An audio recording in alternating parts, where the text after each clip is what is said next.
বার্ষিক ওয়াজ মাহফিলের এবছরের যত পূর্বের প্রস্তুতি রয়েছে আমরা সুন্দরভাবে সম্পন্ন করেছি এবং সবসময় আমরা চেষ্টা করি পূর্বের চেয়ে ইন্তেজাম গুলো আরো সুন্দর করার জন্য। তো আলহামদুলিল্লাহ এবছরও আমাদের তালিবুল ইলম ছাত্ররা, আমাদের আসাতিজা ইকরাম যারা রয়েছেন, আমাদের এলাকাবাসী রয়েছেন, তাদের সকলের স্বতঃস্ফূর্ত অংশগ্রহণের মাধ্যমে আমাদের মাহফিলের সকল প্রস্তুতি সুন্দরভাবে সম্পন্ন হয়েছে এবং পূর্বের চেয়েও আরো ব্যাপক এবং সুন্দরভাবে আমাদের এই ইন্তেজামগুলো আলহামদুলিল্লাহ সমাপ্ত হয়েছে।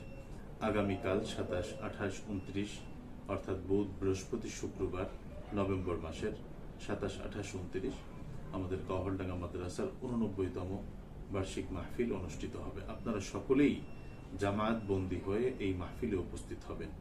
হযরত মুজাহিদে আজম আল্লামা শামসুল হক ফরিদপুরি রহমতুল্লাহ আলাইহির এই বাগানে আপনারা এসে গতানুগতিক যেভাবে আপনারা এই বাগান থেকে ফয়ুজ ও বারাকাত হাসিল করে থাকেন, ঠিক সেরকম এবছরও আপনারা জামায়াত বন্দী হয়ে আসবেন, হযরতের ফয়ুজ ও বারাকাত আপনারা হাসিল করবেন এবং কবর জিয়ারত করবেন।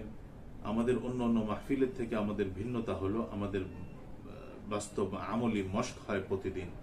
তো এই আমলি মশকগুলো একজন ব্যক্তির জিন্দেগিতে অত্যন্ত গুরুত্বপূর্ণ। তো গহরডাঙ্গা মাদ্রাসার মাহফিলটা শুধু একটা মাহফিল না, এটা অনেক বড় মানুষের জিন্দেগিকে পরিবর্তন করে দেওয়ার মতো একটা মাহফিল। তো অন্য 10টা মাহফিলের মতো এই মাহফিলে শুধু আসা হলো, যাওয়া হলো, তাহলে ফায়দা হবে না। এখান থেকে কিছু অর্জন করার জন্য, এখান থেকে কিছু শেখার নিয়তে, আল্লাহ তাবারক ওয়া তাআলার মুহাব্বত হাসিল করার উদ্দেশ্যে আপনারা সকলেই এবছরের মাহফিলে নিঃসংকোচে আপনারা উপস্থিত হবেন আমরা আশা করি।